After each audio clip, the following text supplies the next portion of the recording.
tivemos a iniciativa de organizar estas conversas, são 3 conversas que começam hoje, para falarmos de RBIs, das várias formas de RBIs que são possíveis. Este movimento que organiza isto, o movimento RBI-TT, foi precisamente criado por nós para contribuir para a divulgação e para a discussão de todas as formas possíveis de RBI, mas toma partido por uma em particular, por este RBI-TT, que nós desenvolvemos. E, portanto, apesar de queremos falar aqui de todos os RBIs, queremos que haja um espaço aqui para se falar também, pelo menos, um bocadinho no nosso RBI-TT, no nosso modelo. E, nesse sentido, eu vou fazer uma apresentação rápida do modelo, antes de passarmos para os nossos convidados e para o debate que vai haver a seguir. Então, o que é o RBI, o que é o RBI-TT e porquê? Porque a distinção. Se nós perguntarmos a uma pessoa qualquer, conhecedora da ideia, o que é o RBI, essa pessoa provavelmente vai incluir na resposta que der a palavra Estado. Vai dizer que o RBI é uma prestação paga pelo Estado a todos os cidadãos de forma incondicional, ou qualquer coisa muito parecida com isto. Pode dizer, eventualmente também, pode incluir na resposta que der, além do Estado, o Banco Central, o setor financeiro, as empresas, como a fonte do pagamento aos cidadãos. Ou seja, esta pessoa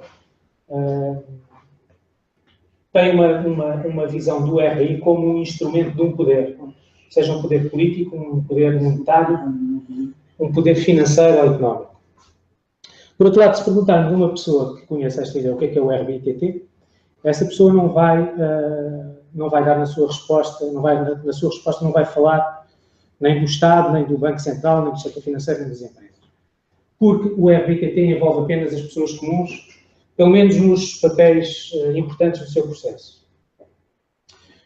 O processo do RBI-TT é um processo de redistribuição de rendimentos que transfere periodicamente, mensalmente, de uma forma automática e incondicional, rendimentos entre cidadãos, entre as pessoas comuns, de forma muito direta. Transfere estes rendimentos entre todos por 2 passos. Funciona com 2 passos. Primeiro passo. Cada pessoa que participa neste processo coloca uma parte do seu rendimento num fundo comum. Coloca-o a uma taxa fixa e universal. Segundo passo. No fim de cada mês, o valor que, assim, por causa destas transferências, esteja acumulado nesse fundo, é distribuído de forma igual e incondicional por todas essas pessoas. Pronto, vamos imaginar 4 jovens que ainda na fase em que não têm a vida definida, quando são ainda estudantes, não conhecem o futuro e para se salvaguardarem do que possa vir a acontecer nas suas vidas, imaginam um processo de solidariedade para o futuro, em que os 4 se garantem, criam esta solidariedade para criarem segurança uns com os outros. Dão segurança uns aos outros. E os processos que eles imaginam é este. Criam um fundo comum e decidem todos os meses, à medida que tenham rendimentos, colocar uma parte desses rendimentos nesse fundo e essa parte combinam que é 50%. Poderia ser outra qualquer, decidem que será de 50%. E decidem também, Luís, podes passar para o slide seguinte, decidem também que no fim de cada mês o valor que dessa forma acumulem no fundo, desse fundo ao longo desse mês, é distribuído de volta por eles de forma igual e incondicional. O processo é este. Imediato, todos os meses, não é? Todos os meses. Com valores concretos. Vamos imaginar que eles fazem este acordo quando ainda não sabem qual é a situação que vão ter. Uns anos depois, 3 ou 4 anos depois, estão numa situação que é, que o Luís vai mostrar ali no slide. Ok. O jovem lá de cima casou com uma herdeira de uma indústria e recebe todos os meses em dividendos aquele valor. A Ana continua a estudar, mudou de ideias, foi estudar arte ou cinema ou o que for. A Maria decidiu ser mãe e dedicar o tempo aos filhos, nenhuma delas tem rendimentos, o Pedro está em baixo, é um professor e tem este rendimento. Todos os meses, o acordo que eles fizeram funciona da seguinte forma. Passo seguinte. Ok. Cada um põe metade do que tinha no fundo, os valores que estão a ser transferidos é metade do que cada um tem, fica lá aquele valor, chega ao fim do mês, distribuem conforme tinham acordado, igual por todos. Slide seguinte. Pronto, ficam nesta situação. Quem tinha mais fica com um pouco menos, continua a ser o que tem mais. Quem não tinha nada fica com alguma coisa. Continua a haver as diferenças, não é? É uma partilha de parte dos rendimentos de cada um. Todos ficam um pouco mais próximos e é eliminada a parte da desigualdade sem que seja eliminada totalmente. Não. Estou totalmente convencido que,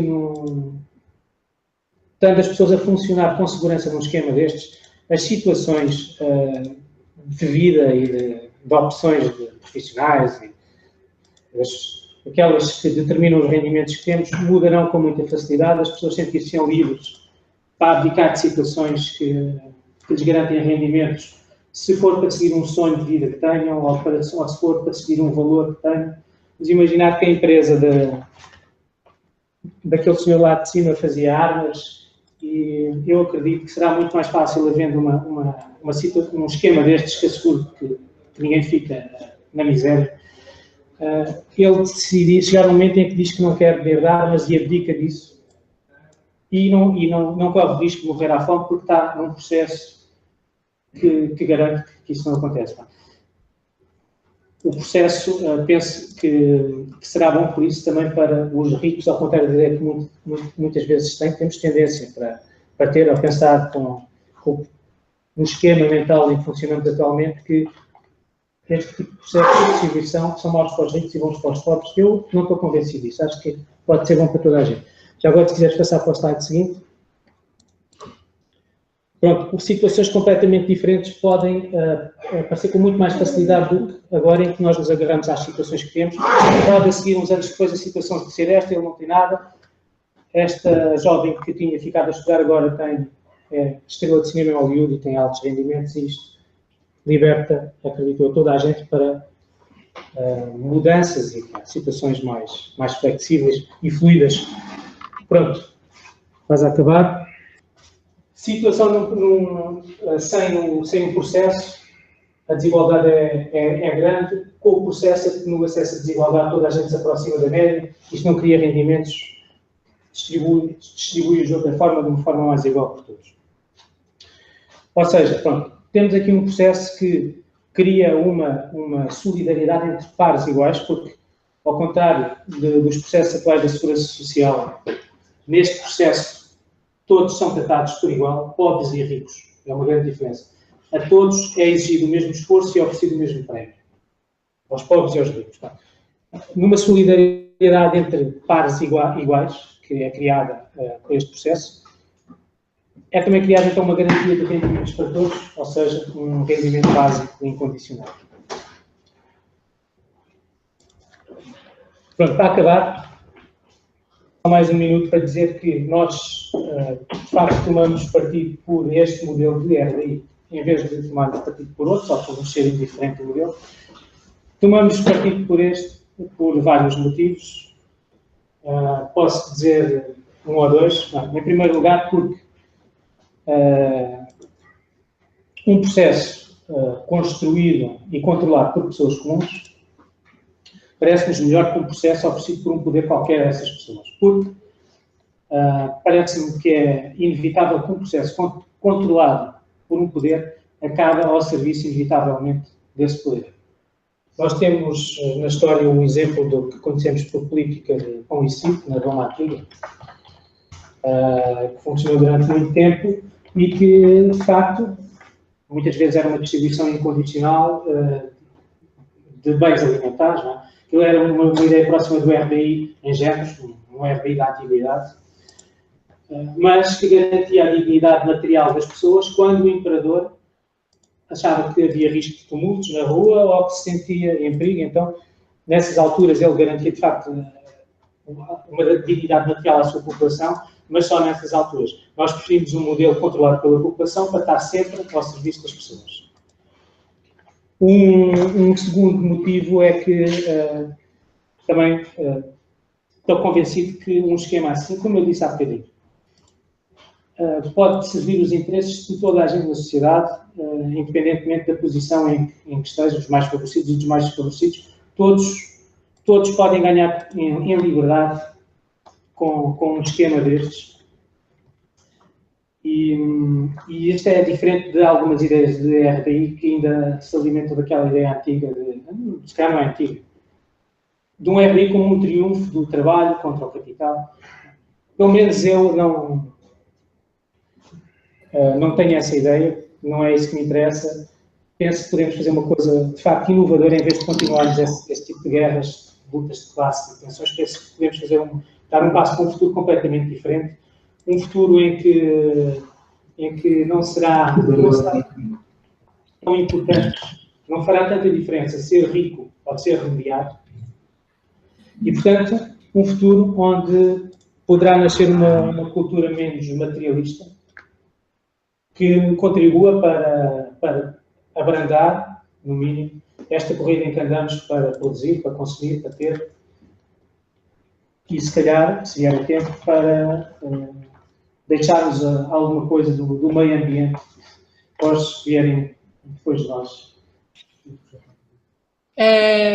Bom, boa tarde a todos. Gostaria de agradecer primeiro pelo convite feito para a gente poder apresentar aqui mais uma vez a renda básica de Quatinga Velho.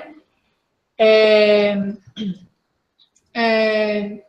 um prazer estar falando, porque muito do que hoje a gente está fazendo com o projeto foi muito pensado em conjunto até com vocês aí em Portugal em 2015, quando a gente foi, durante a viagem que a gente teve pela Europa, né, que a gente participou de alguns congressos, fomos visitar alguns grupos, algumas coisas, e fizemos esse workshop com vocês de 5 dias.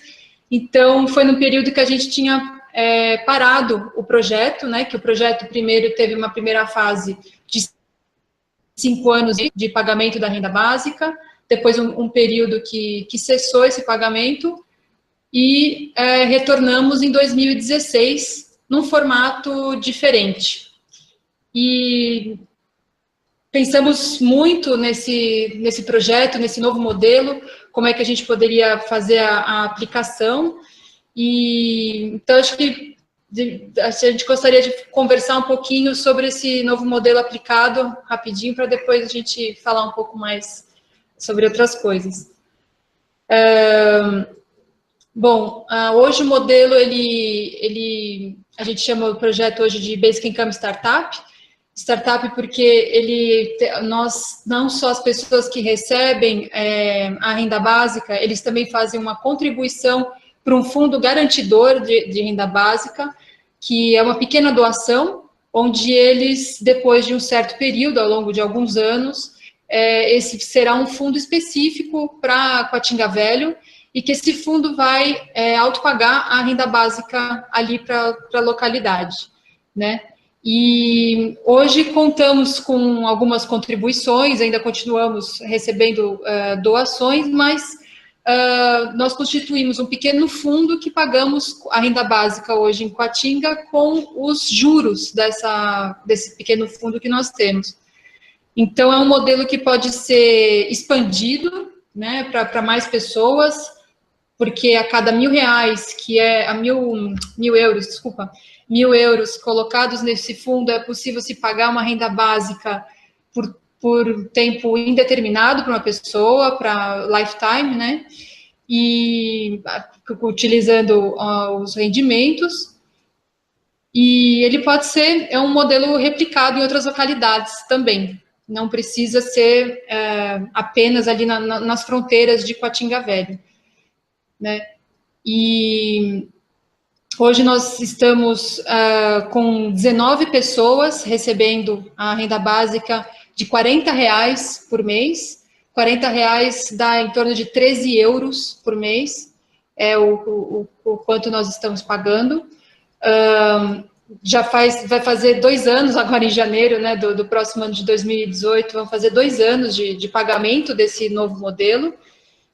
E nós tivemos algumas surpresas, assim, que a gente não ficamos bem contentes, na verdade.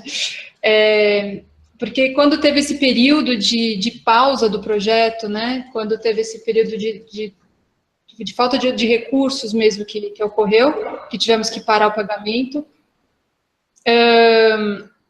nós ficamos pensando, poxa, será que, como é que vai ser se a gente um dia voltar o projeto por lá, ou como é que está o sentimento ali das pessoas também, né, se valeu a pena, se não valeu, se estão com raiva, como é que está sendo ali a experiência, né, para o pessoal.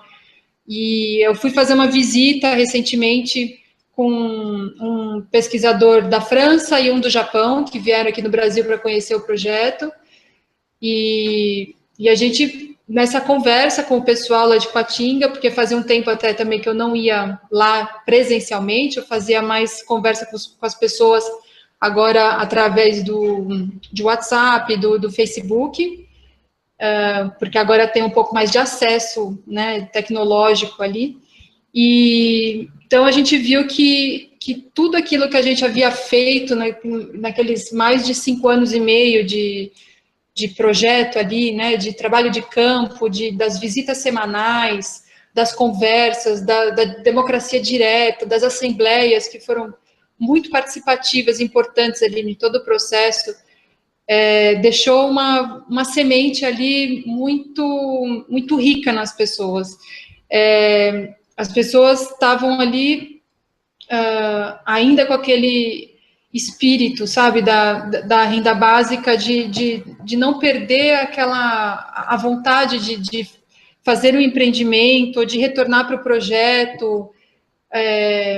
Uma coisa interessante também que foi observada foi quando a gente começou o projeto, haviam muitas crianças que hoje são adolescentes e estão por volta de 20 anos, que cresceram, então, ouvindo sempre, né, sobre os conceitos da renda básica, a gente passando ali e explicando, vendo os pais recebendo, fazendo troca de livros e brinquedos também, que é um projeto paralelo nosso, hoje se perguntando mesmo, e fazendo um questionário e indagando, né, tipo, e sobre a minha renda básica, e sobre o meu direito de receber, eu vou guardar esse dinheiro, eu vou guardar para os meus estudos. Então, foi um processo muito legal de ter visto isso aflorando ali também nos adolescentes, né? No que eram crianças antes, que cresceram com todo esse projeto que a gente estava fazendo ali. Então, a gente ficou muito contente de ter visto que ali o pessoal ainda tem essa unidade, né, de comunidade mesmo, bem forte, e a gente ainda continua fazendo a captação para que tenhamos mais recursos agora para fazer uma expansão até mesmo lá dentro, porque não são todas as pessoas que estão dentro do projeto hoje, né, são 19 pessoas, a Patinga Velha ainda continua em torno de 100 pessoas, então a gente está atrás de recursos para fazer essa ampliação local, mas também conversando com com outra organização na Índia, até que tem interesse de fazer a replicação, a adaptação do projeto numa comunidade de lá. Queria ver se o Marcos quer complementar alguma coisa.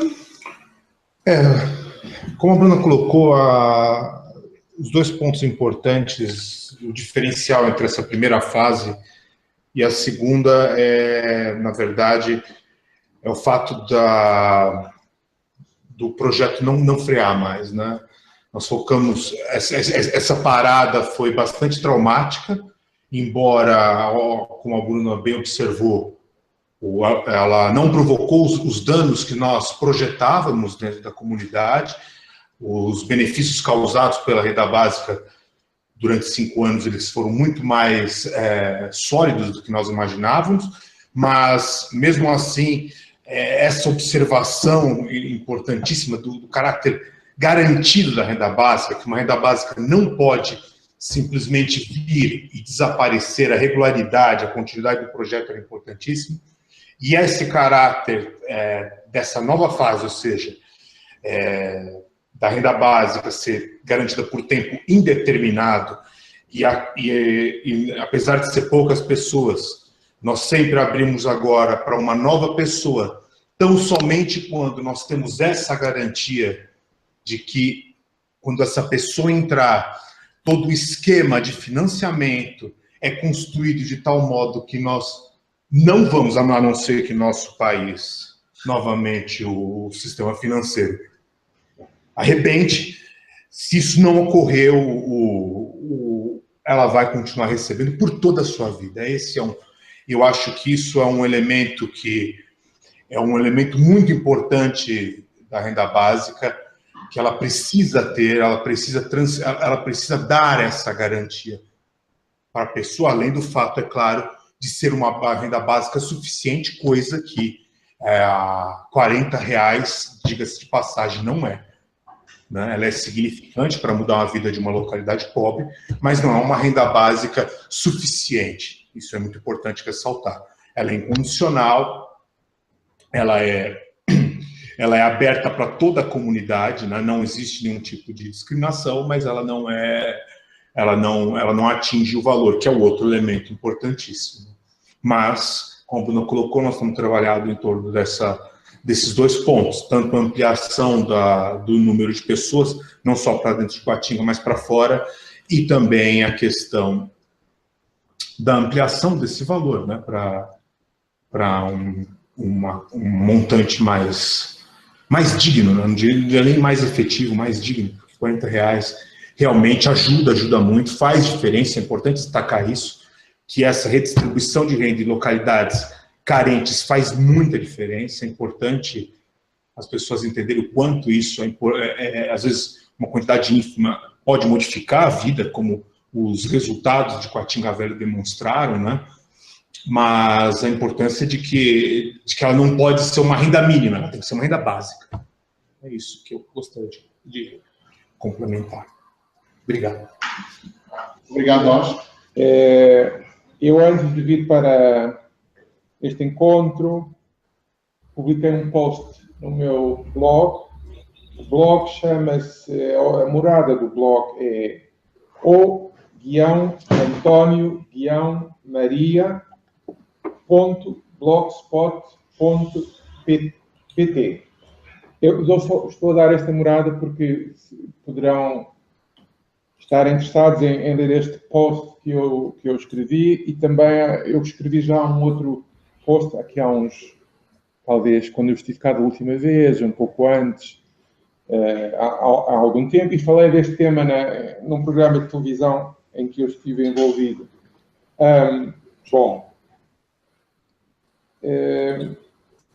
Nesta reflexão que eu fiz esta tarde antes de vir para aqui, digamos que a minha abordagem sobre o rendimento básico incondicional é diferente desta que foi apresentada. Ou seja, basicamente há duas atitudes a ter em relação ao rendimento básico incondicional, basic income, como dizem os ingleses. Ou nós considerarmos que ele é um motor para uma espécie de revolução social, ou uma restauração do pacto social, e, portanto, que é uma espécie de bottom-up radical, ou seja, faz-se abstração do sistema social, económico e político existente.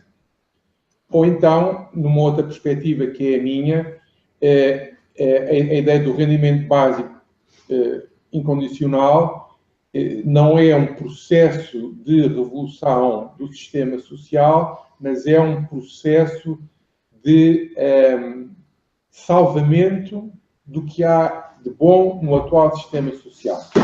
Portanto, é uma tentativa, portanto, é uma reforma do sistema social que visa, basicamente, reformar, reestruturar e salvar o welfare state, ou seja, o chamado Estado Social.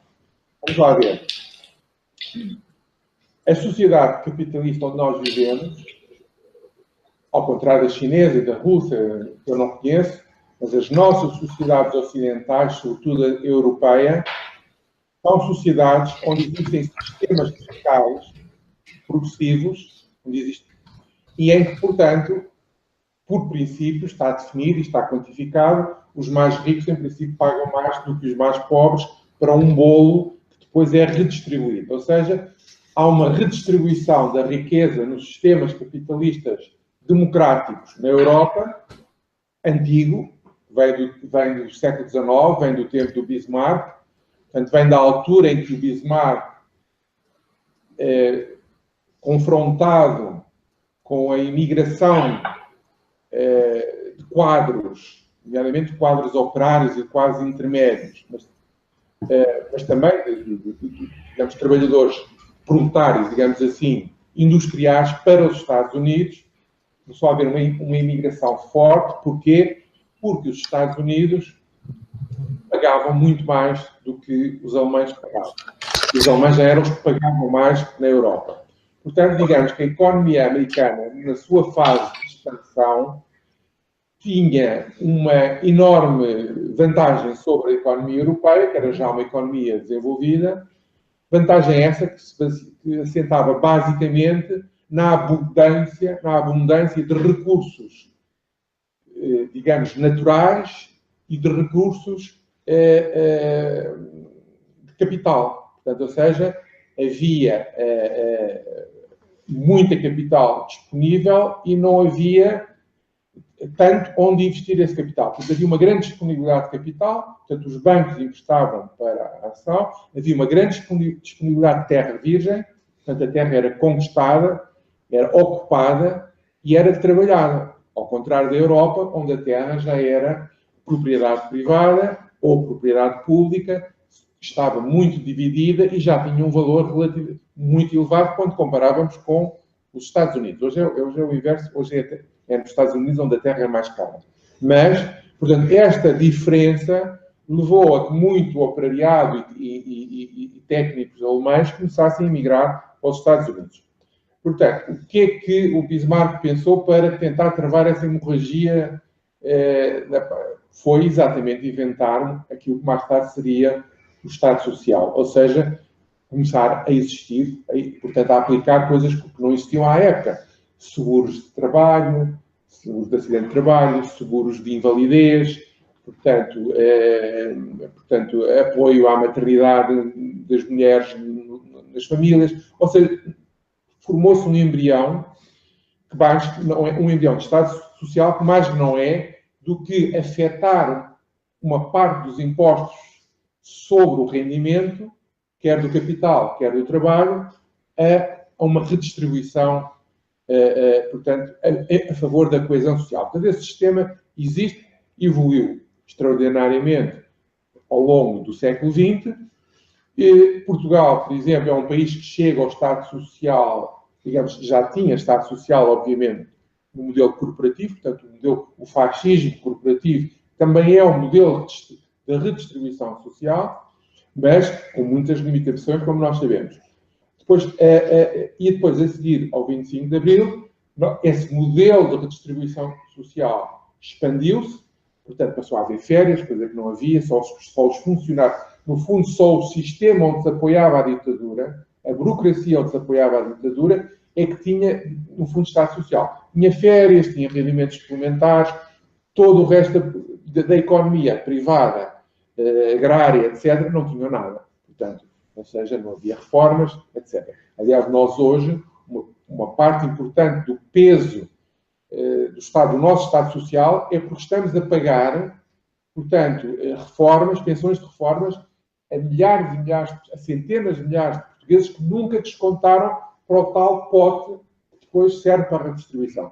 Este esquema que eu vi aqui, no fundo, é um esquema em que não é diferente do esquema que existe no Estado Social, ou seja, as pessoas têm rendimentos diferentes e convencionam entre si voluntariamente contribuir com determinada percentagem do seu rendimento para esse pote, e esse pote depois é redistribuído de uma forma neste caso, a distribuição é, digamos, igualitária. Bom, portanto, ok. Agora, o que é que acontece? E é por isso que o rendimento básico incondicional, na minha perspectiva, é necessário, é uma discussão necessária. É porque o Estado Social foi criado no final do século XIX e que se expandiu no século XX, atingiu o pico da sua prosperidade, portanto, mais ou menos a meados da década de 70. Mas só sentimos que esse pico foi atingido, só começámos a sentir o efeito, portanto, do envelhecimento demográfico, da diminuição das contribuições para esse bolo, por efeito do aumento do número de pessoas que se vão retirando do mercado de trabalho, sem a contrapartida de entrarem novos elementos, em parte porque o sistema capitalista se tornou muito mais produtivo. Ou seja, há maior produtividade porque os sistemas de gestão e os sistemas de trabalho são mais racionalizados, há mais produtividade porque há robôs ou porque há máquinas que substituem o trabalho das pessoas. Ou seja, eu costumo dizer que se nós tivermos, só quando nós ficamos no meio de uma estrada com o carro parado, é que nós precisamos, é que percebemos qual é o valor de um litro de gasolina. O que é que representa um litro de gasolina? Nós tivemos que empurrar o carro, 4 pessoas, durante 10 km até à próxima estação de gasolina, se não tivermos telemóvel para chamar o reboque. Portanto, aí nós percebemos qual é o valor de um litro de gasolina e qual é a produtividade de um litro de gasolina.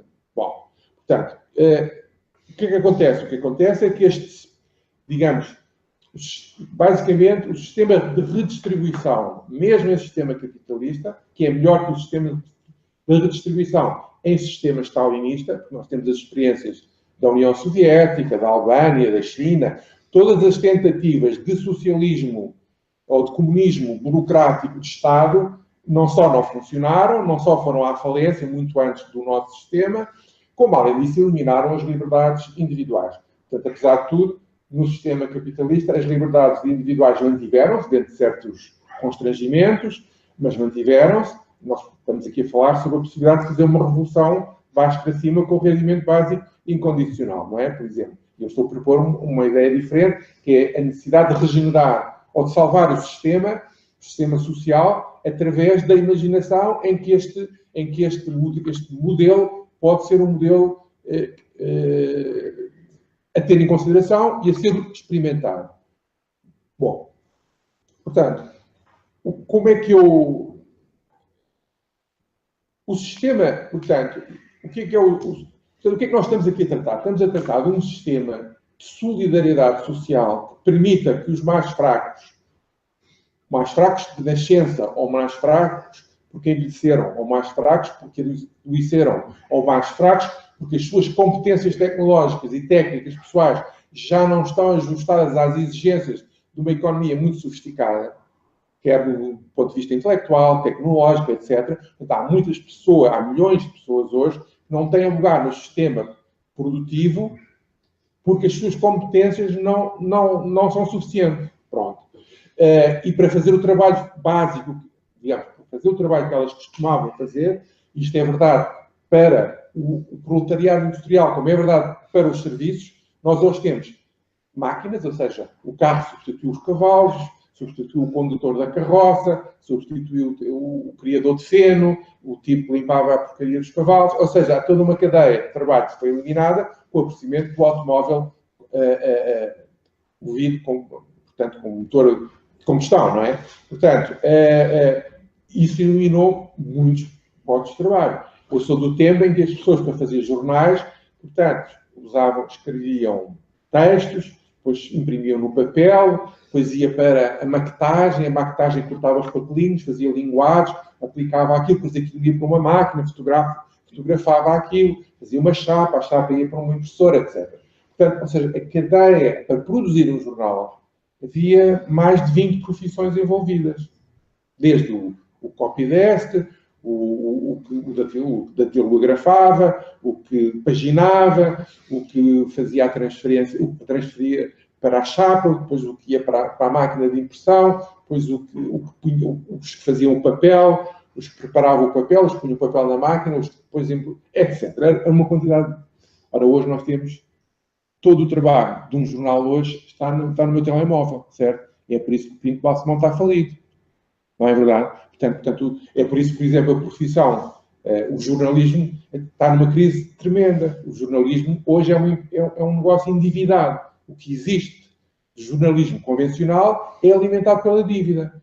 Portanto, no momento em que a dívida portuguesa deixa de ser controlada pela banca portuguesa e passa a ser controlada pelos espanhóis, pelos chineses, etc., pelos americanos, o que é que acontece? O Dr. Pinto Balsemão já não tem acesso ao crédito. Porque, na verdade, todo o seu império está a trabalhar há mais de 10 anos assente numa pilha de dívida. Centenas de milhões de euros. Portanto, ou seja, o trabalho que ele gera, os empregos que ele dá, na última década foram alimentados única e exclusivamente por dívida. Está hoje estacionada, estava uma parte no BPI, cortou. Agora ele está a tentar ver se a Caixa acude. Bem, mas provavelmente vai ter pouca sorte porque o controle de Bruxelas é forte. Bom, portanto... Se fosse só o Dr. Balsemão e o seu império, estava todos no plano, não é? Infelizmente, não é só ele que está em... Não, eu estou a citar este caso que é o caso mais recente. Já antes apareceram outros jornais, não é? O que eu achei estranho é dizer que as economias socialistas e comunistas faliram e não dizer que o modelo capitalista mas já faliu. Só não faliu realmente porque ele está suportado por uma economia completamente irreal, virtual. Sim. Ok? E os Estados, as empresas, as famílias estão completamente endividadas e, portanto, isto só não caiu ainda porque existe todo este dinheiro fictício e porque ele faliu. Sempre, desculpe eu ter interrompido, mas realmente isto perturba-me. Porque as pessoas continuam a achar que a economia é uma coisa desligada dos recursos e da ecologia. Não, mas eu não penso isso. Mas porque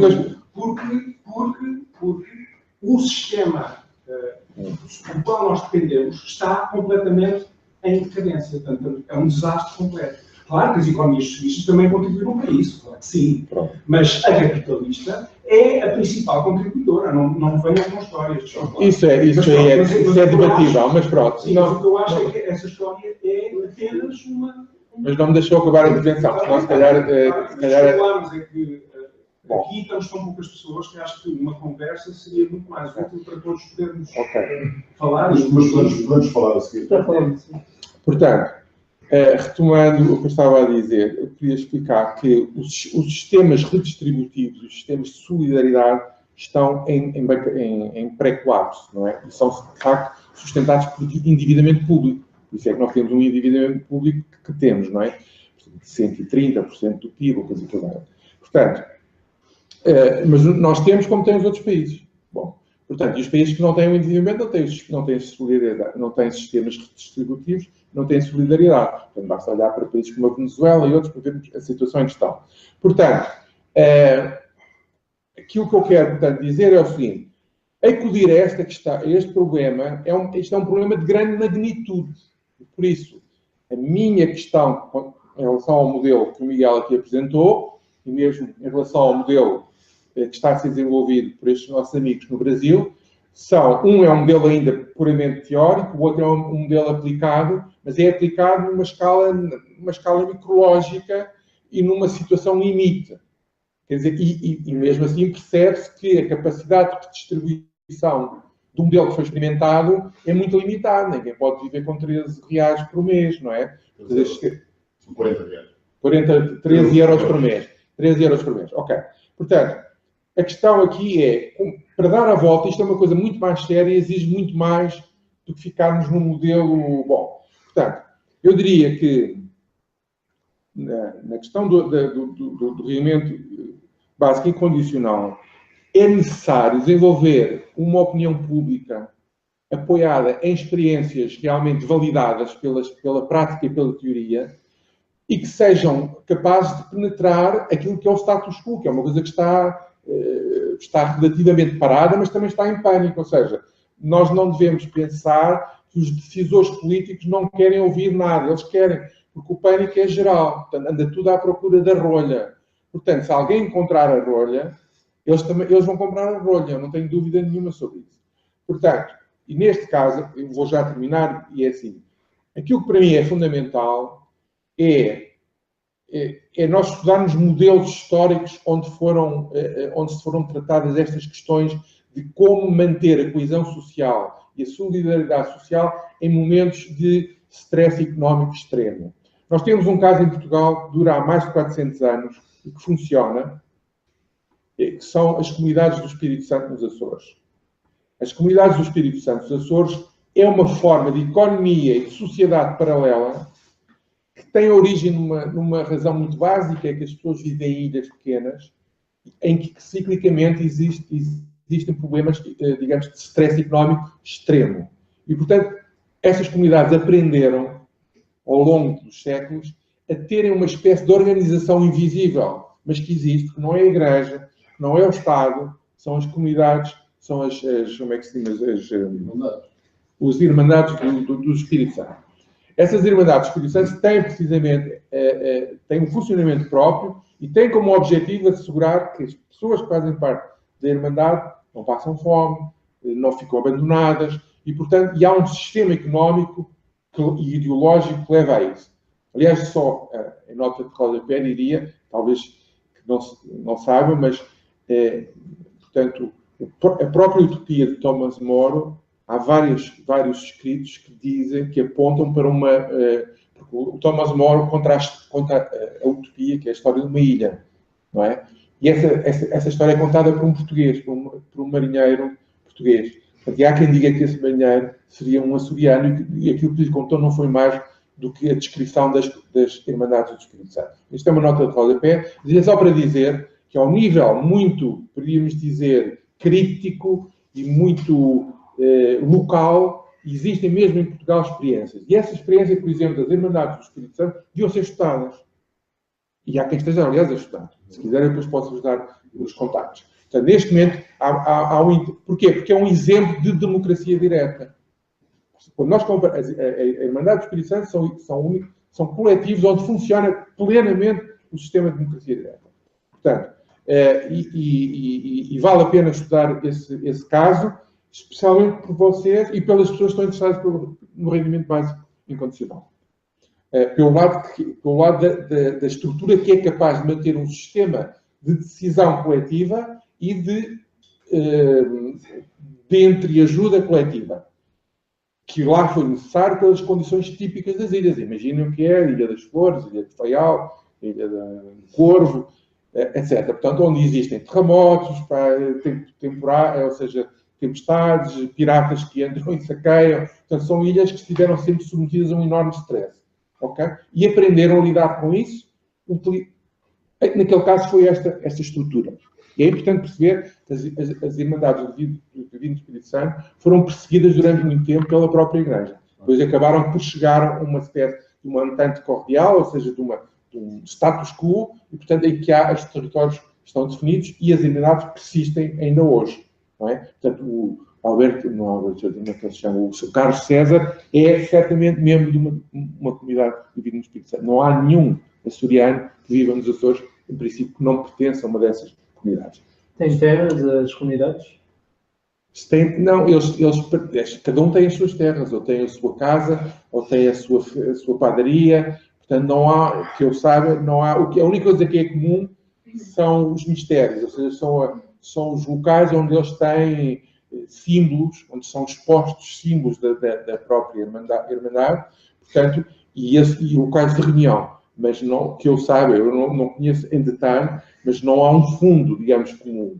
Quer dizer, há um fundo que se gera quando é necessário. Ou seja, a responsa é como se fosse uma família. Imagino que há 400 anos gera muito a sua sustentabilidade a nível alimentar até, não é? Portanto, eles também deviam ter formas de... Não, as formas é o que há. Vamos lá ver. Como é que funciona uma Irmandade do Espírito Santo? Funciona como uma família.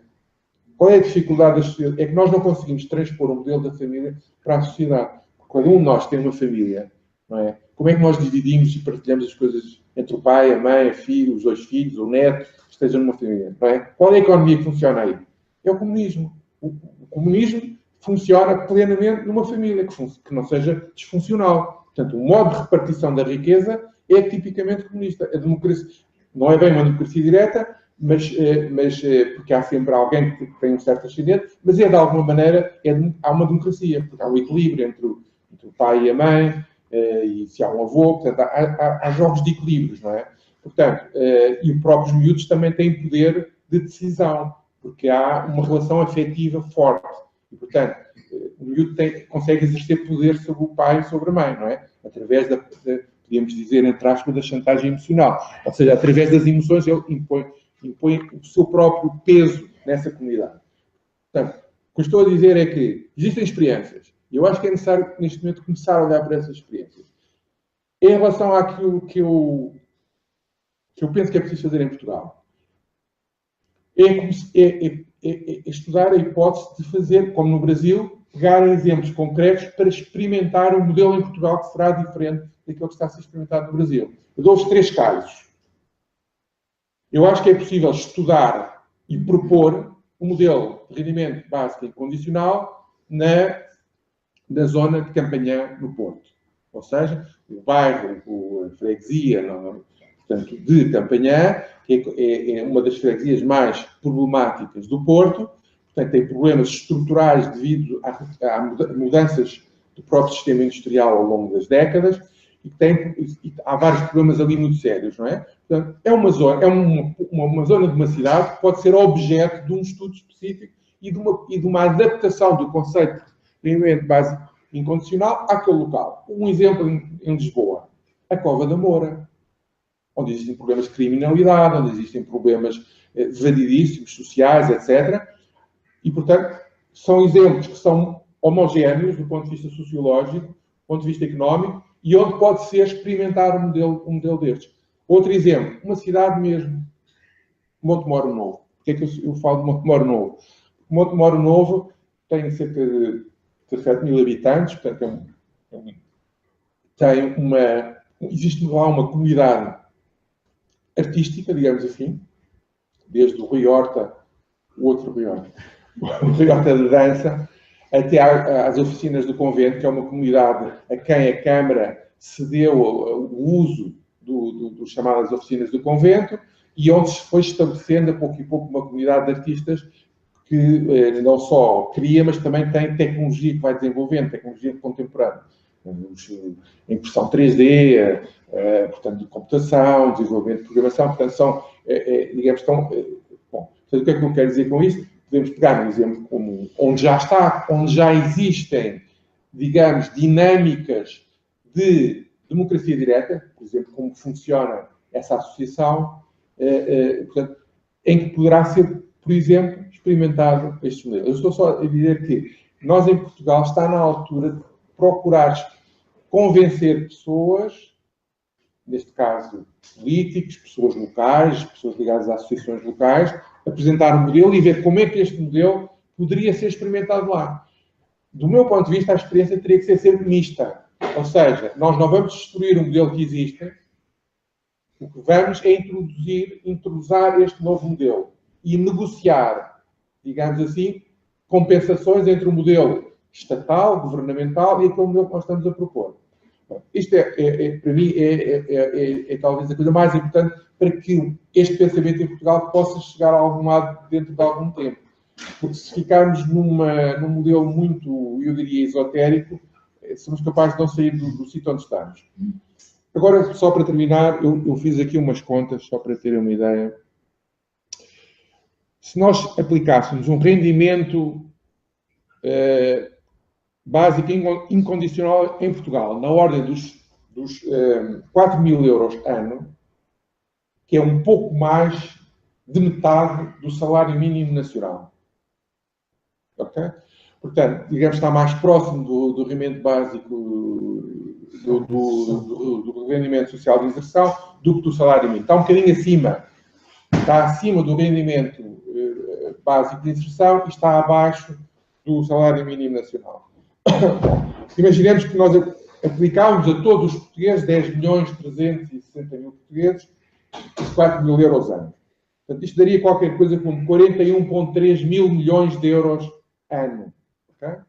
Para termos uma ideia do que é que isto significa, o Orçamento de Estado, a despesa do Orçamento de Estado em 2017, inscrita, foi de 141 mil milhões.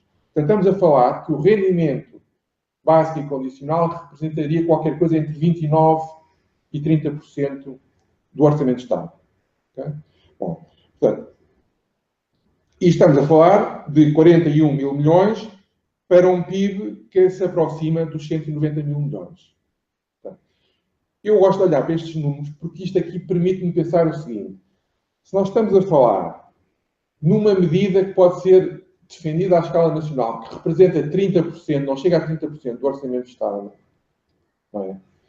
Portanto, o que é que isto poderia mudar no país? Ou seja, o que é que poderia mudar no país? O facto de nós garantirmos a 10 milhões e 360 mil pessoas este rendimento que andará à volta, não sei, de 300 euros por mês ou coisa que eu valha. Portanto, 4 mil euros ano, 12, dá mais, dá 300 e tal euros, não é? Portanto, o que é que isto poderia mudar, portanto, na sociedade?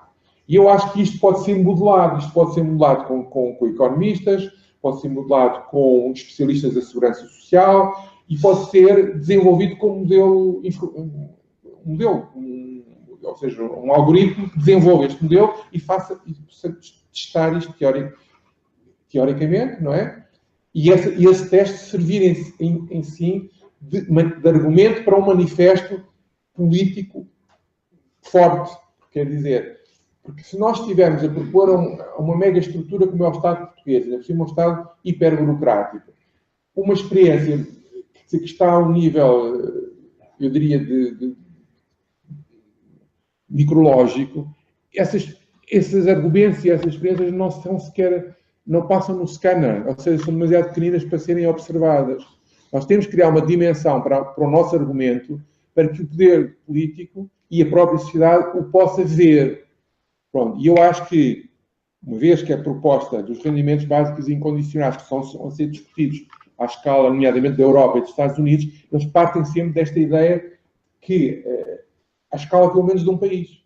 Bom, e à escala de um país nós podemos montar uma argumentação teórica. À escala prática, nós podemos desenvolver experiências práticas que podem passar por conhecer a Cova da Moura, ou o bairro de Campanhã, o distrito, a zona de Campanhã, ou Montebó, e começar a pensar, quem diz estes diz outros. Ou seja, a ideia de que é possível propor ao sistema político uma experiência real para ver os resultados. Porque isto está-se a fazer na Suécia, está-se a fazer não sei onde, etc.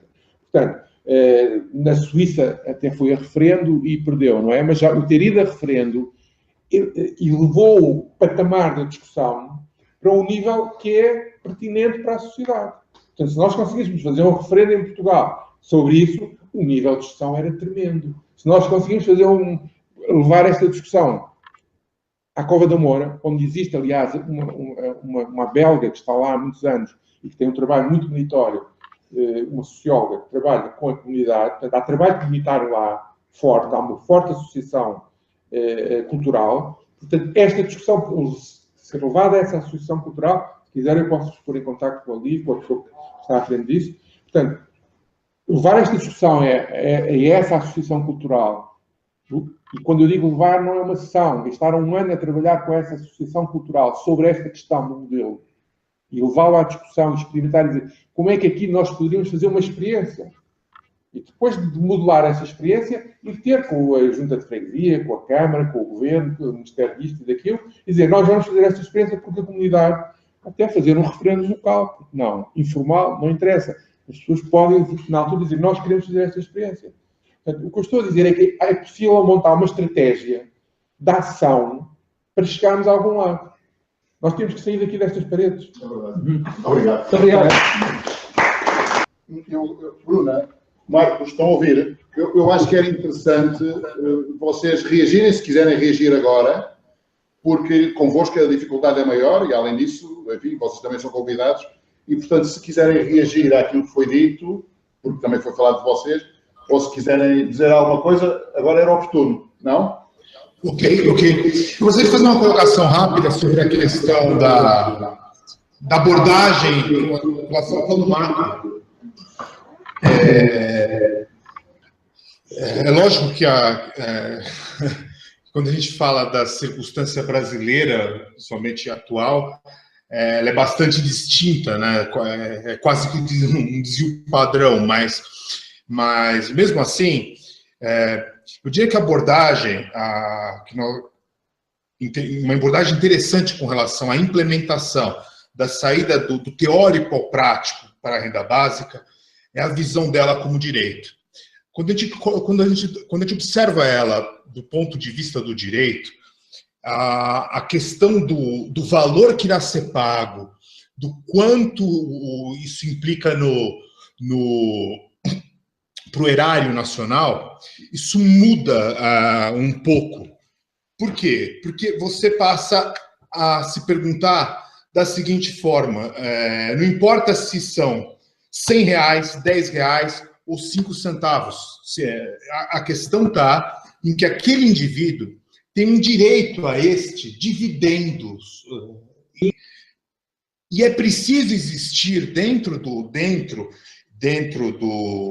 da Constituição desse país essa obrigação, ou seja, esse indivíduo passa, para existir o direito do cidadão, tem que haver a obrigação governamental de instituí-lo.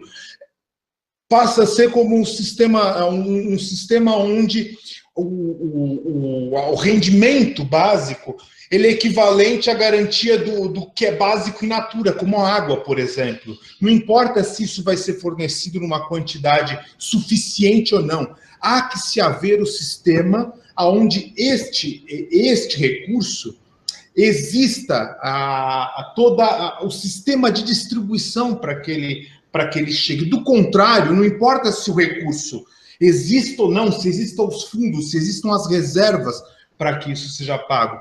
É preciso que exista esta noção de que, havendo, ele tem que chegar até as pessoas e que existe a obrigação de, não importa o quanto seja a abundância desse recurso, que no caso é o capital, para pagar essa renda básica. Ele é uma obrigação do Estado que tem que ser promovida de acordo com a reserva do possível. Essa conflitância entre a reserva do possível e a garantia do mínimo vital, ela não desaparece. A reserva do possível não elimina a obrigatoriedade do cumprimento do mínimo vital. Então, uma abordagem que puxa um pouco mais do sentido jurídico, do sentido do direito constitucional, e depois se passa para, ok, vamos realizar isso dentro do plano, dentro das possibilidades econômicas. Era isso que eu gostaria de dar um... Deixa-me fazer uma pergunta, Marcos. Deixa-me fazer uma pergunta. No Brasil, tanto quanto sei, a Constituição já prevê o rendimento básico incondicional e, portanto, esse facto não anula o que tu estás a dizer, de ser o direito aquilo que nos pode prioritariamente resolver o problema?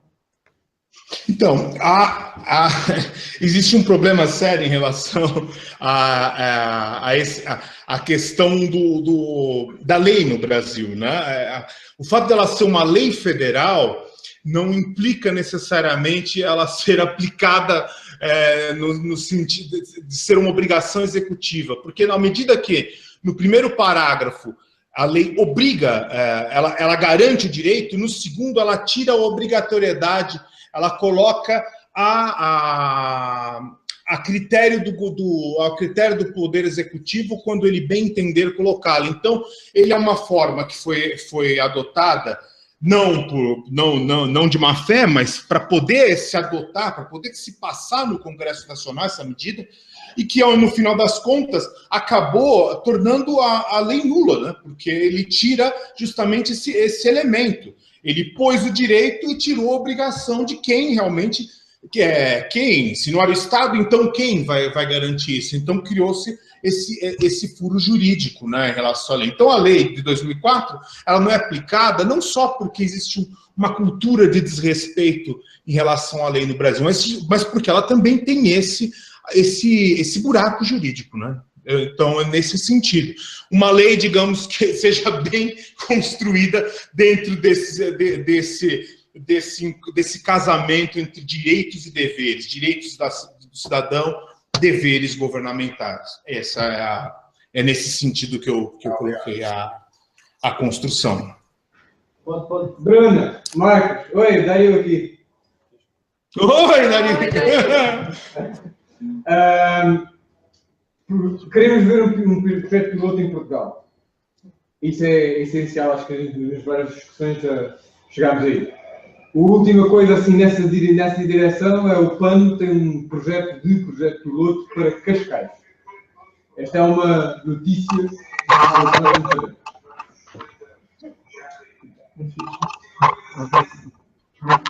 A segunda coisa é que o nosso amigo Miguel gostava de ver acontecer um projeto de lei para implementar localmente o RBI Todos por Todos que ele apresentou, não sei se chegou a chegar esta que era fantástico. Desde que as pessoas aceitem uma localidade, pararem de entregar o IRS e ir para um fundo RBI para ser distribuído naquela localidade.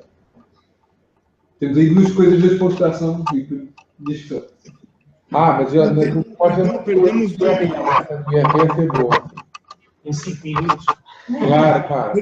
O áudio, perdão. A gente perdeu um pouquinho do áudio aqui, desculpa. Perdeu o áudio, tem que se falar ali mais. Tudo bem, basicamente o Miguel já gostaria de ver um projeto de lei para implementar o RBI dele e nosso, RBI todos para todos, lembra?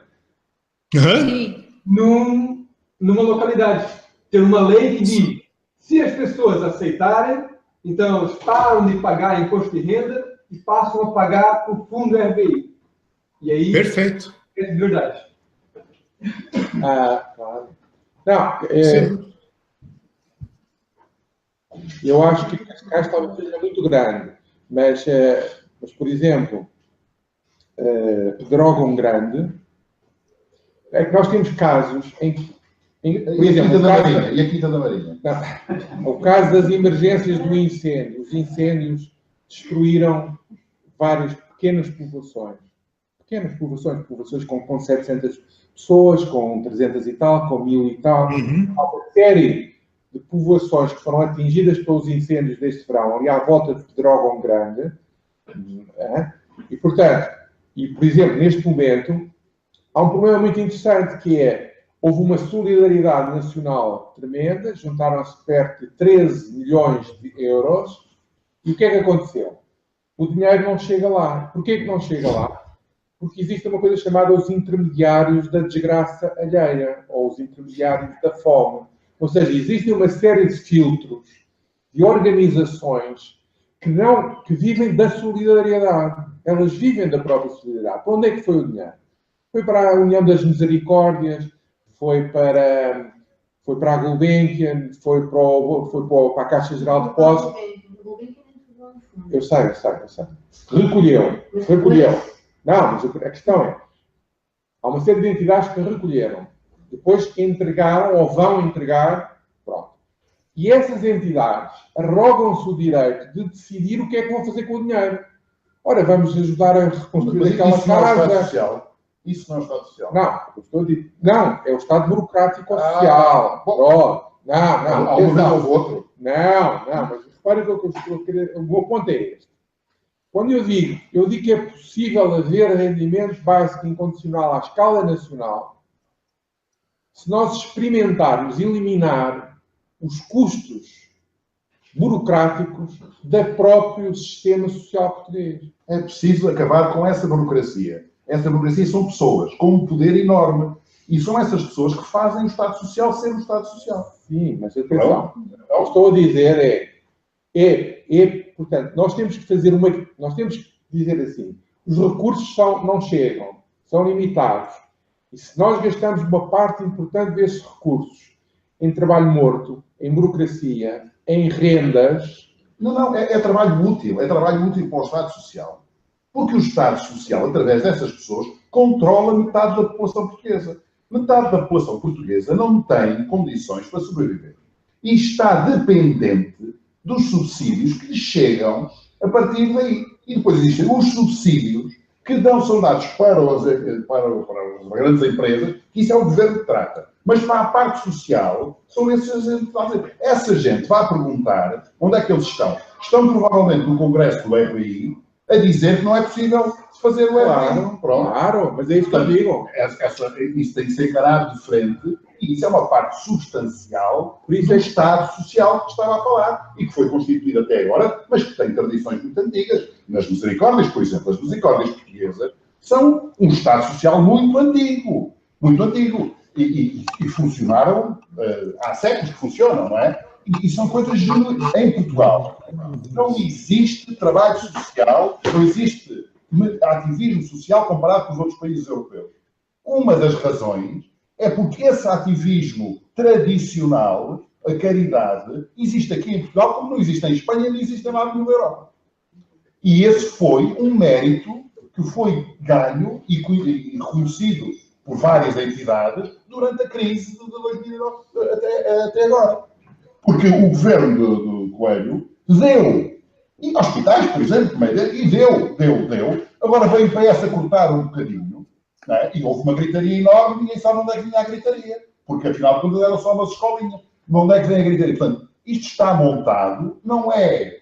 Os interesses são muito especiais, digamos assim, é uma irmandade, como a gente costuma dizer também, que todos conhecem, são primos. Não, eles conhecem-se mesmo, quer dizer, não é? Que tem várias organizações. E isso, como é que se rompe? Como é que se rompe? Só o processo político é capaz de romper. Não é capaz de acabar com o Estado Social. Não é para acabar. Não há uma contradição entre aquilo que o Miguel propôs e o Estado Social. O que há contradição entre o Estado Social é dentro do Estado Social que não cumpre com a lei.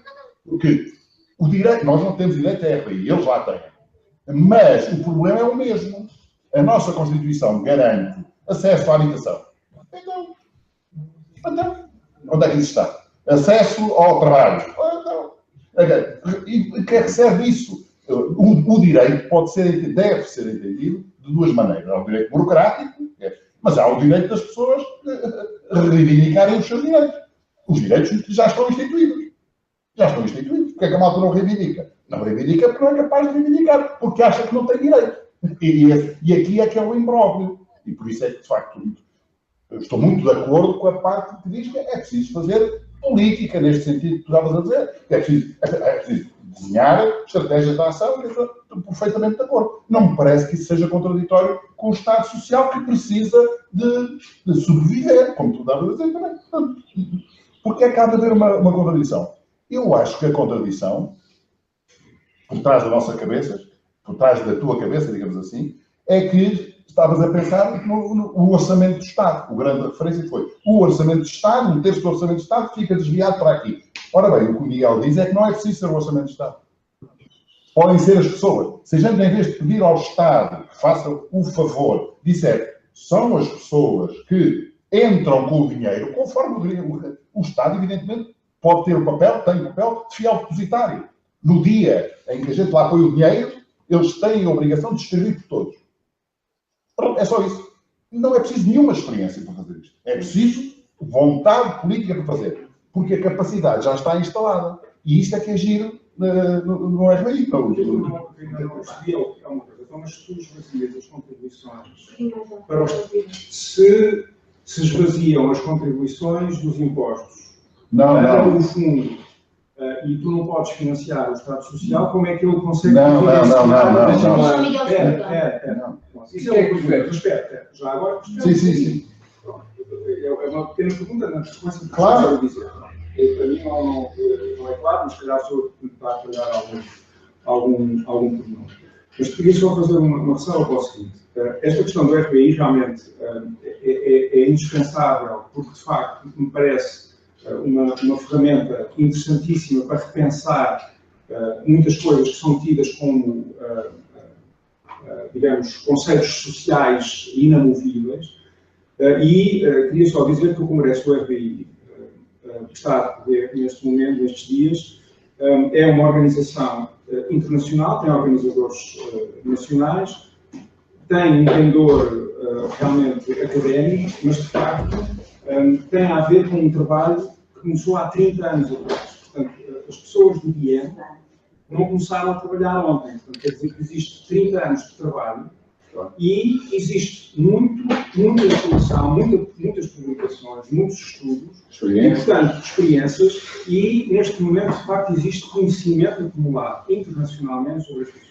Portanto, nós temos que fazer aqui experiências, mas não, acho que temos que estar muito abertos àquilo que está a acontecer. Eu acho que é muito importante as pessoas realmente, infelizmente, fiquei um bocadinho desanimado porque fui pesquisar hoje de manhã a ver se em algum dos órgãos de comunicação nacional havia alguma informação sobre o Congresso. Só a Antena 1 tinha umas pequenas peças sobre o Congresso. E não encontrei, bom, mas também fiz o que foi uma pesquisa, enfim, vale o que vale, desculpem lá, mas pronto. Ou seja, como é que nós conseguimos iniciar uma discussão pública sobre um assunto que vai mexer em conceitos muito básicos que as pessoas tomam por garantido? Aliás, foi interessante ouvir uma sessão em que tiveram representantes dos partidos políticos, foi uma das sessões desta manhã, em que, enfim, alguns representantes dos partidos continuam com as suas vacas sagradas, que são inamovíveis, o trabalho como criação de valor, o Estado Social pode ser esvaziado, enfim, ali uma série de coisas que não conseguem mexer. Mas fiquei muito entusiasmado com a intervenção inicial do Guy Standing, que é vice-presidente do BIEN neste momento. Foi um homem que esteve presente no Fórum Económico Mundial este ano, em Davos, enfrentou ali os tubarões neoliberais e é um homem realmente com uma postura combativa.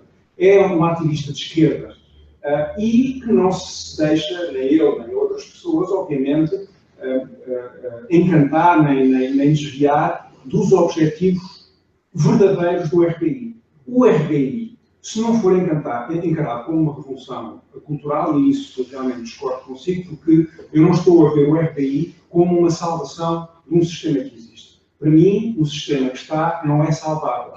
Lamento, mas ele, para mim, tem todos os indícios de uma coisa que só não colapsou ainda, porque existem uma inércia, existem umas almofadas que não nos permitem ainda perceber o fundo onde nós já batemos. E, portanto, se não olharmos para o RBI como uma possibilidade de uma verdadeira revolução cultural, social, eu não me interessa estar a usar o RBI como um paliativo para continuar qualquer coisa. E, principalmente também, porque também vejo o perigo, como sabem, a direita ultraliberal também já percebeu que pode haver uma versão do RBI, e hoje a brincadeira lá no Congresso é que o RBI é como o bacalhau, há não sei quantas variantes. Há uma variante Nixon até. Exatamente, portanto, existem vários pratos do RBI, mas o que foi curioso também ao mesmo tempo foi perceber que havia ali muitas pessoas que já perceberam que a versão ultraliberal interessa a uma minoria muito pequena das pessoas que estão ali presentes. Portanto, as pessoas afirmaram claramente a versão liberal ou ultraliberal do RBI não interessa a ninguém. Quer dizer, nós queremos, obviamente, uma versão progressista, não queremos cá andar a salvar o capitalismo, porque isso já percebemos que seria brutal para todos. Okay? Portanto, e, desculpem lá, só para terminar, a intervenção do Guy Standing, o que teve extraordinário foi perceber que a revolução cultural tem a ver com a noção dos comuns. Se não percebermos que aquilo que nós estamos a falar, quando falamos no RBI, é a reapropriação pelas pessoas daquilo que são os comuns, okay? Que é os rendimentos, mas também aquilo que é o conhecimento. Portanto, quando falamos, para mim, a revolução cultural é isto. É que o RBI tem a ver com redistribuição de rendimentos, sim senhor. Mas, para mim, o RBI é muito mais porque a revolução cultural tem a ver com a reapropriação dos comuns pelos cidadãos. Perceber que se vamos querer uma verdadeira transformação e não vamos querer ir pelo fundo do abismo, que é para onde nós estamos a ir, lamento, esse é o nosso caminho.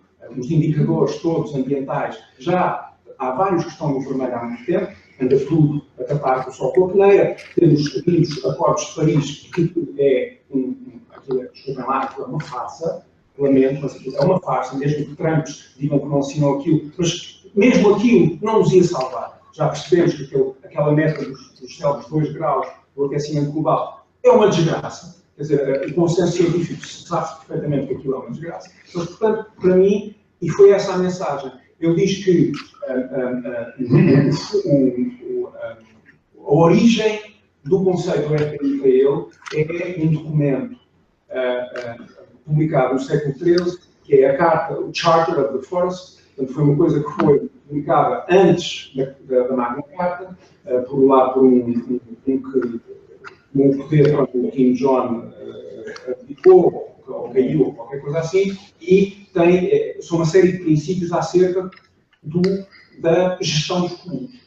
A gestão dos comuns que tinha a ver com a floresta, mas a floresta é muito mais. É a propriedade, é os recursos, é esta coisa de que os recursos é para serem distribuídos por todos, ou então temos a desgraça que temos, que é a desigualdade. Todos nós olhamos para os gráficos da desigualdade, no Banco Mundial, aquela gente toda, e achamos que isto é perfeitamente normal, para além, obviamente, como já perceberam, o meu cavalo de batalha é a parte ecológica, mas obviamente os indicadores económicos já percebemos, para não falar dos GDPs e essas coisas que são indicadores económicos, a gente já percebeu que ainda por cima que não medem nada de interessante.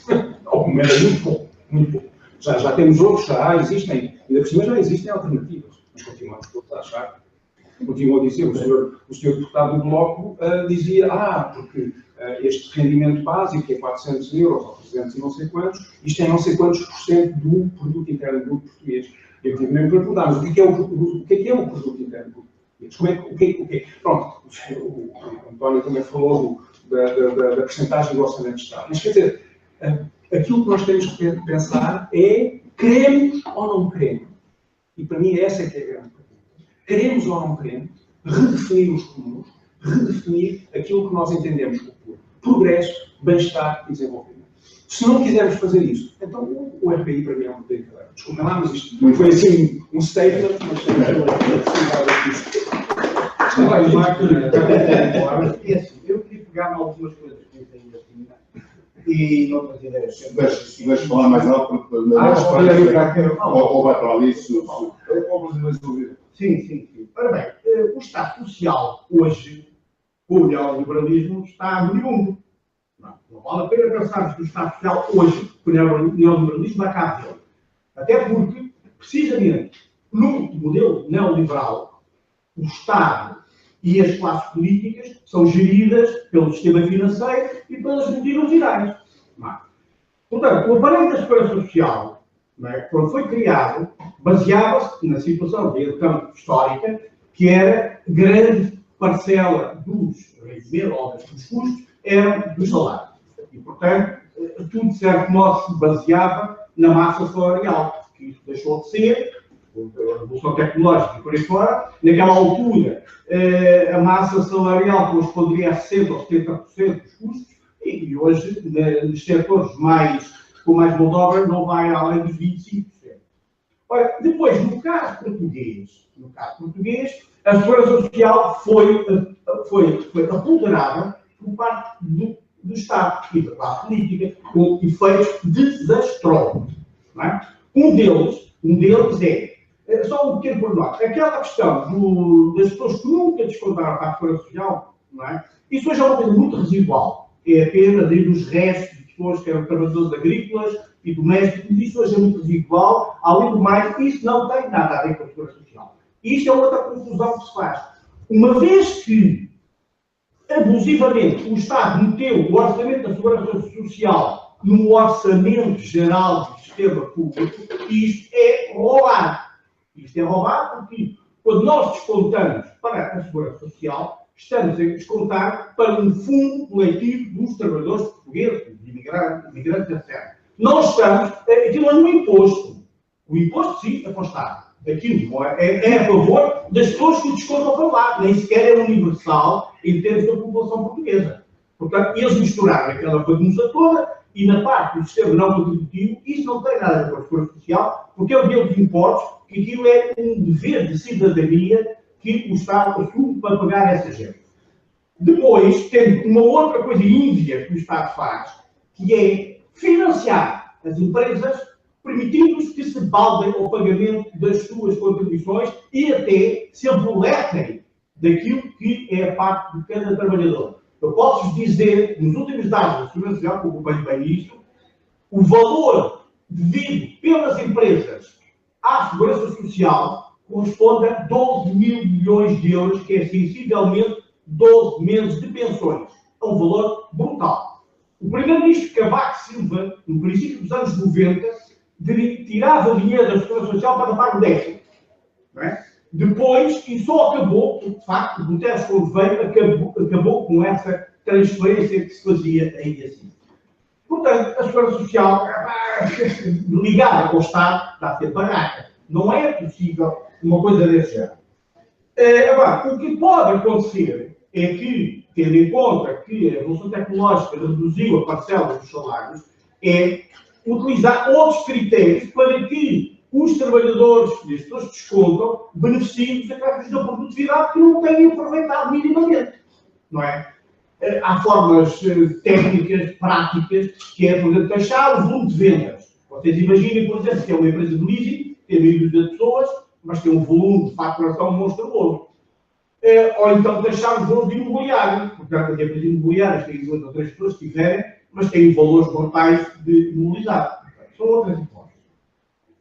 Depois, aí há muita coisa para desenvolver e nunca pensar em coisas que metam o Estado, sobretudo o Estado português.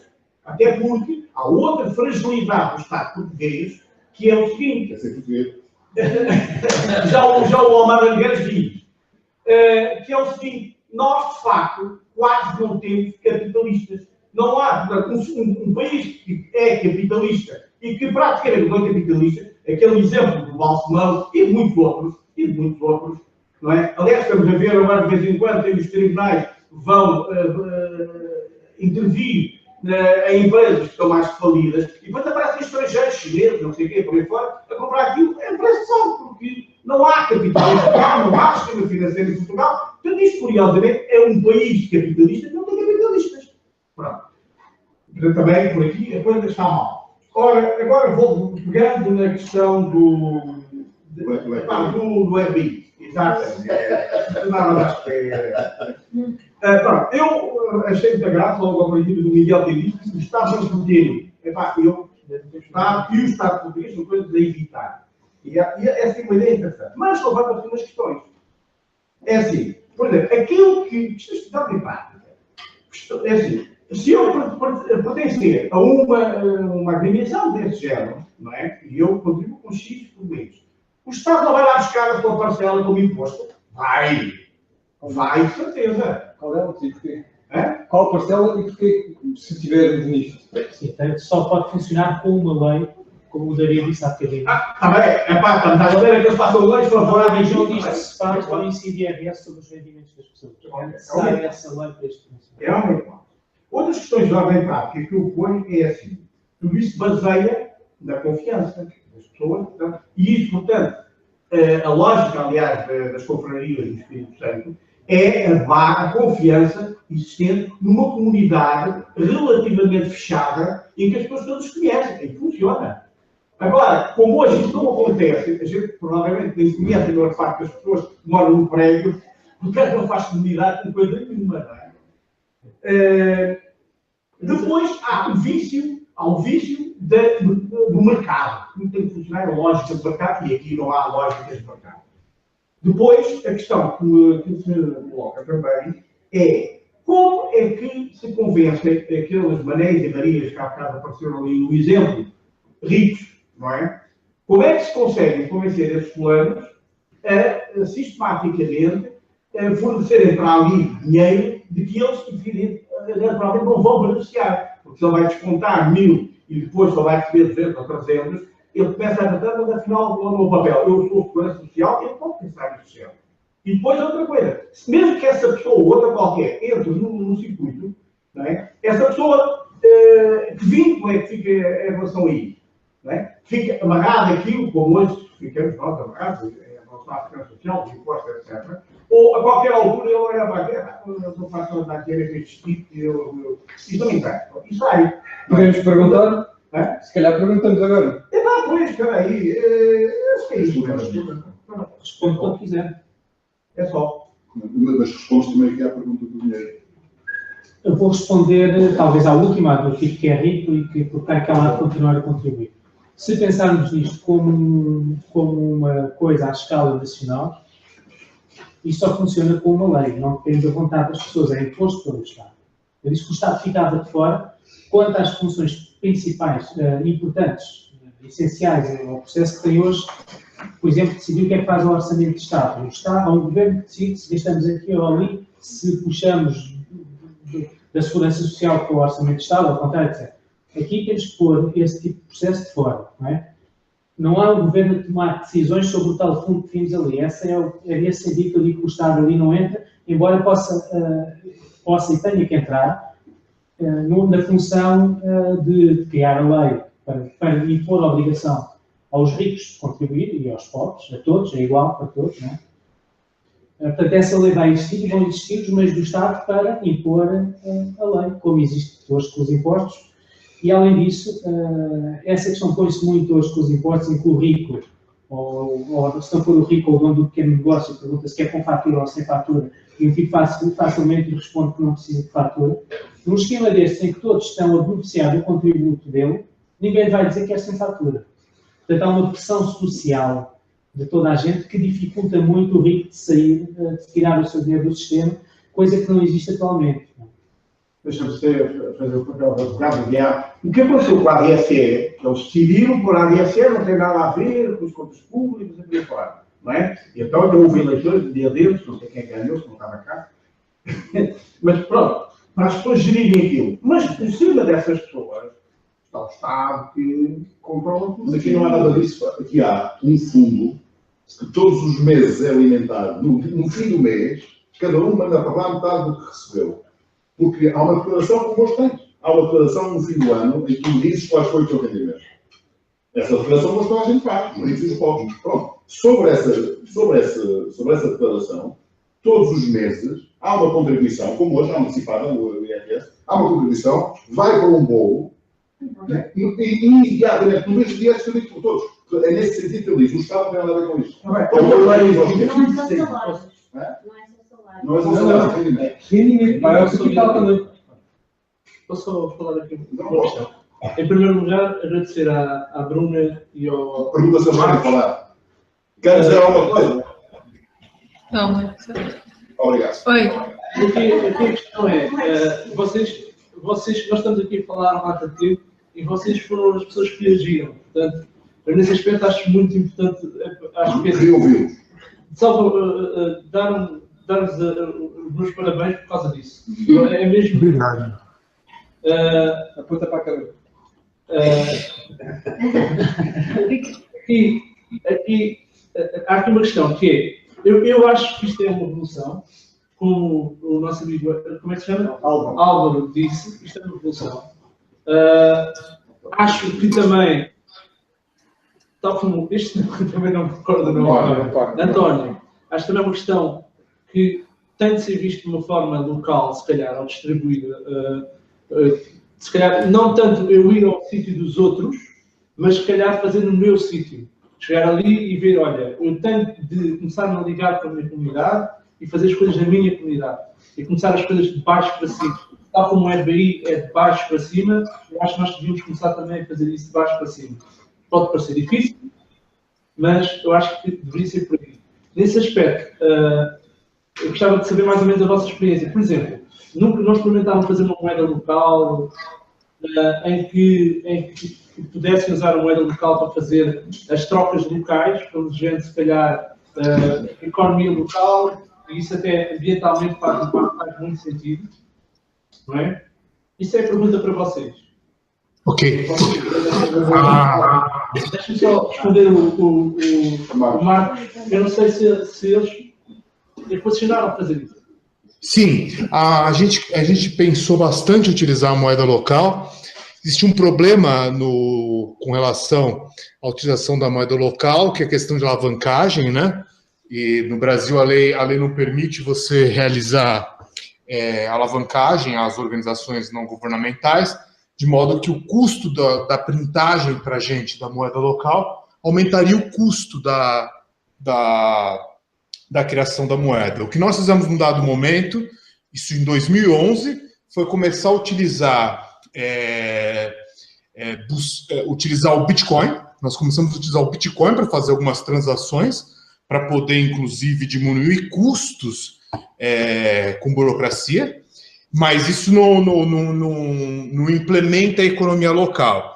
Hoje nós temos trabalhado com algumas pessoas para desenvolver uma moeda local com características de criptomoeda, ou seja, que ela seja uma moeda local digital, que saia desse marco legal e, ao mesmo tempo, não tenha os custos da estrutura física, né, da estrutura material da moeda, porque realmente é bastante interessante que a riqueza gerada pela introdução do montante da renda circule dentro da microeconomia da localidade. Isso ajuda bastante.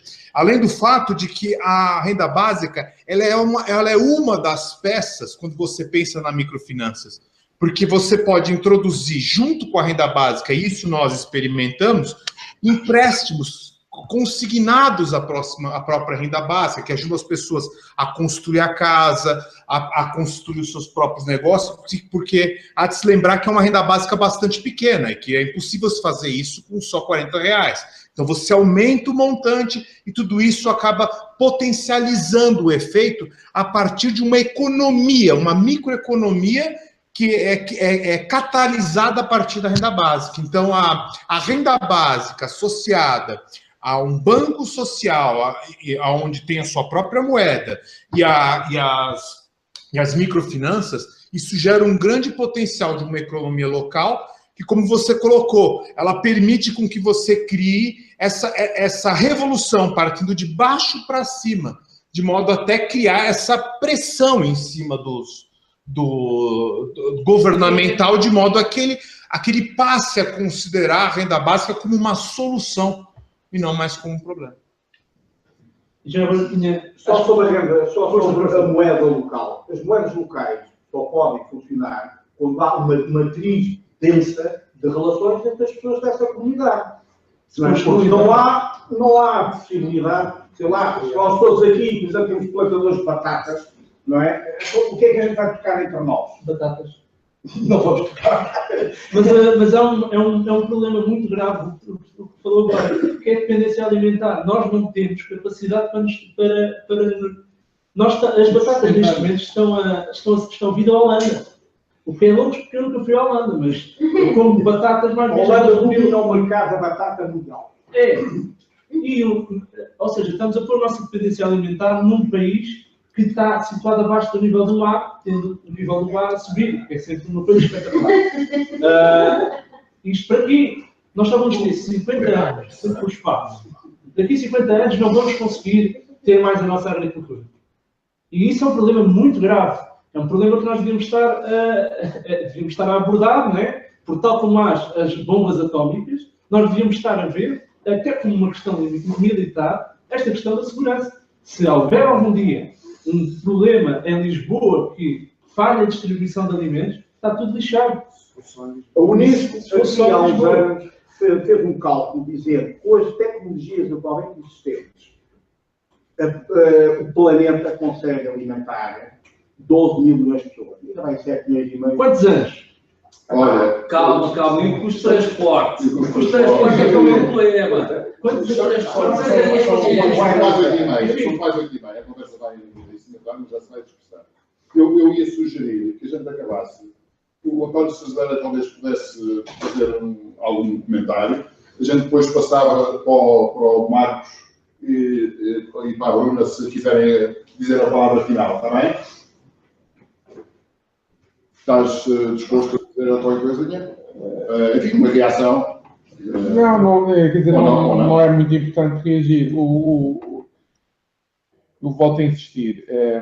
Nós temos que considerar neste momento as economias mundiais, e entre elas a nossa, a europeia, etc., como economias por razões demográficas, ambientais e também dos novos equilíbrios geoestratégicos que nós passámos a ter, países que não tinham níveis de prosperidade e níveis de conforto que hoje aspiram legitimamente a ter. Portanto, estamos a falar de gigantes demográficos como a China, a Índia e a África.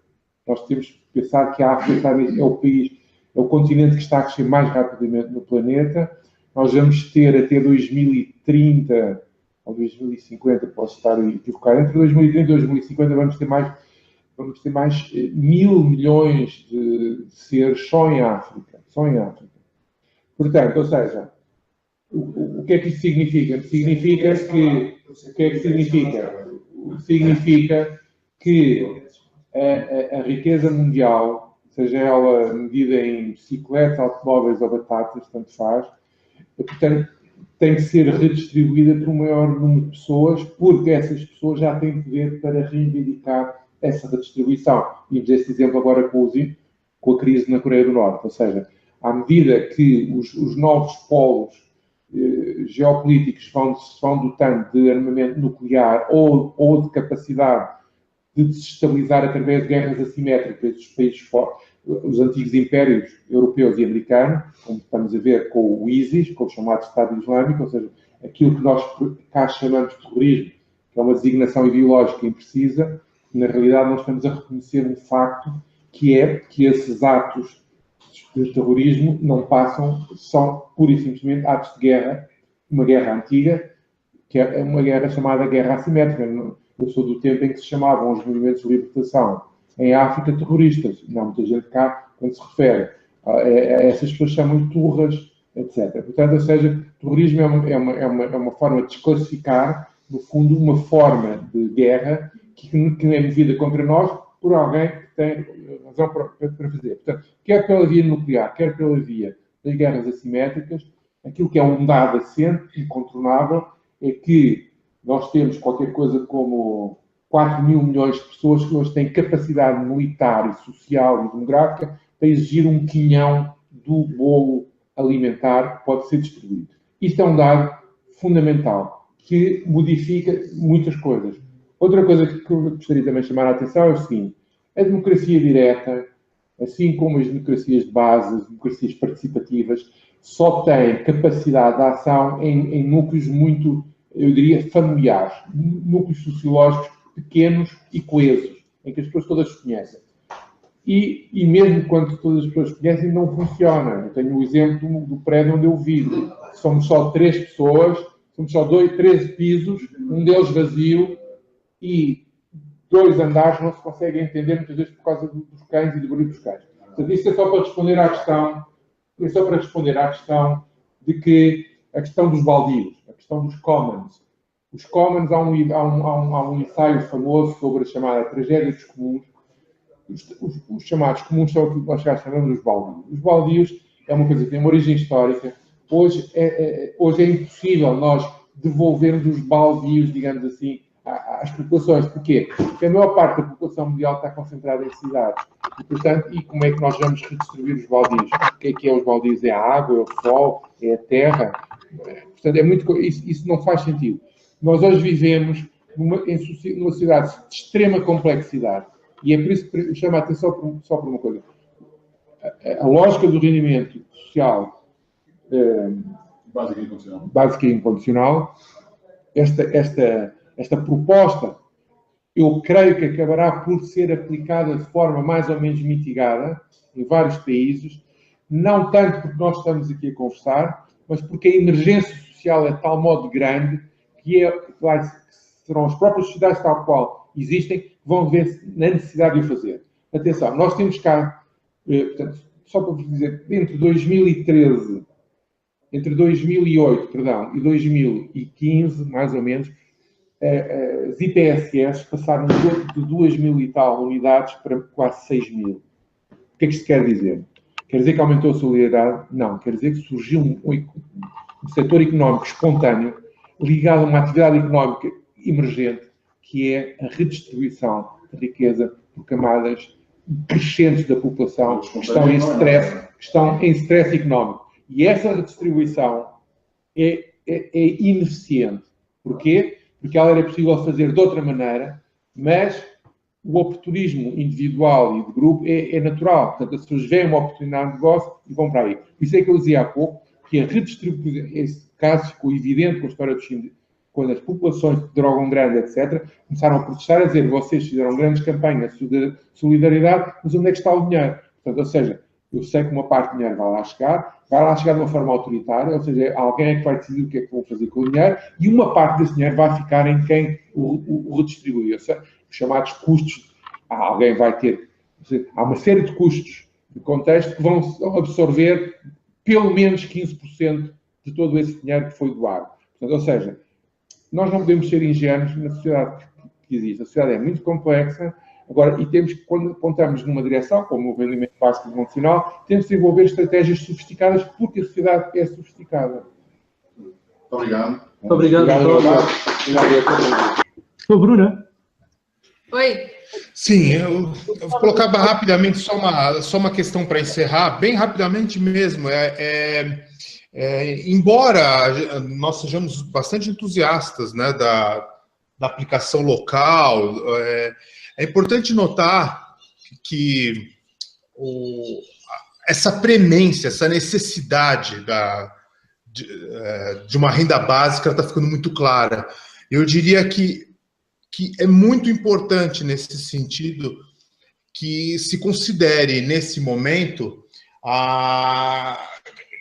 as experiências elas não podem ser utilizadas como uma espécie de freio a uma grande experiência nacional. Tem que se tomar muito cuidado para que se não use a experiência como uma desculpa para se refrear ou se modificar a finalidade popular de uma renda básica, alterando ela para outros interesses, voltados mais para o mercado, voltado mais para a burocracia. É muito importante ter essa visão que, se necessário, se a condição existir, e que se faça a experiência em plano nacional, sem necessariamente ter que passar por essas pequenas comunidades. Não é necessário haver essa comprovação empírica da renda básica. Ela é uma necessidade evidente por si mesma, né?